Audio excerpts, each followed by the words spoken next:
Waalaikumsalam warahmatullahi wabarakatuh. Bagaimana cara menentukan arah kiblat dengan baik? Dan bagaimana hukumnya apabila makmumnya menghadap lurus tetapi imamnya agak serong ke kanan?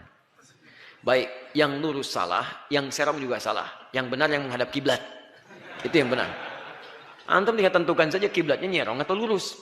Jadi kalau sudah ketahuan arah kiblatnya, maka diarahkan imam dan makmum menghadap ke arah kiblat. Dan menghadap kiblat itu bagian dari ketentuan sholat. Sholat yang tidak menghadap kiblat sementara Anda tahu kiblatnya, maka tidak dipandang sah sholatnya.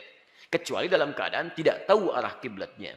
Hadisnya sudah banyak, ayatnya juga banyak terkait dengan ini. Misal, Quran surah kedua Al-Baqarah ayat 144. Jelas arah kiblatnya.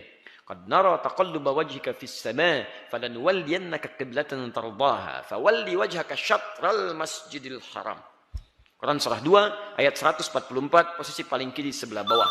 Kami sering perhatikan bahwa engkau menengadahkan wajahmu ke langit untuk memohon dipindahkan kiblat ke arah yang engkau ridai.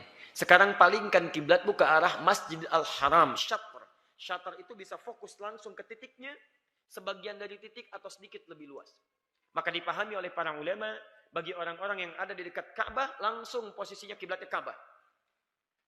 Ya, zero tolerance, nggak ada toleransi di sini. Di ketika Anda misalnya di depan Ka'bah, maka arahnya ke Ka'bah langsung. Makanya di sekitar Masjidil Haram dibuat garis-garis-garis, semuanya menghadap ke arah Ka'bah. Kalau lebih jauh dari Masjidil Haram, maka minimal Anda bisa menyentuh bagian dari Masjidil Haram. Paham ya? Jadi kalau Anda semakin jauh, tidak pas ke arah Ka'bah. Karena memang tidak mudah menentukan langsung ke titik Ka'bah. Sepanjang menyentuh bagian dari Al-Masjid Al-Haram, maka sah hukumnya. Bagian dari kiblat. Semakin jauh lagi, jadi lebih kecil lagi ini misalnya. Jauh. Yang penting masuk wilayah Al-Haramnya. Ma haula Al-Masjid Al-Haram. Begitu menyentuh wilayah itu, sah hukumnya. Tapi di luar yang itu, mesti berusaha untuk keluar. Maksudnya dipaskan ke situ. Tapi kalau Anda misalnya dalam keadaan tidak mampu, tidak tahu, berikhtiar, maka kemana Anda menghadap, di situ sudah dinilai menghadap ke arah kiblat. Quran, surah kedua, ayat 115. Walillahil masyriq wal maghrib, paling kiri di pertengahan. Walillahil masyriq wal maghrib, fa aynama tuwallu fathamma wajhullah. Milik Allah timur dan barat.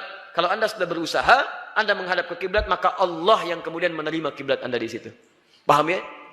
Nah, jadi kalau sudah diketahui arah kiblatnya, Anda tidak perlu luruskan, Anda tidak perlu serongkan. Cukup paskan dengan arah kiblatnya. Hadisnya ada di Al-Bukhari, nomor hadis 744, di hadis Muslim, nomor hadis 397, kisahnya ada di Subulus Salam, yang berbahasa Arabnya di jilid yang kedua, ya, di halaman 31. Disebutkan di situ tentang kisah Khalad bin Rafi Az-Zuraiqi ketika diajari tentang salat yang benar. Kata Nabi, "Idza qumta ila shalah asbighul wudu thumma istaqbilil qiblah." Kalau kamu ingin salatnya sempurna, sempurnakan wudu dulu, baru menghadap ke arah kiblat, baru kemudian bertakbir sampai selesai salam. Paham? Baik.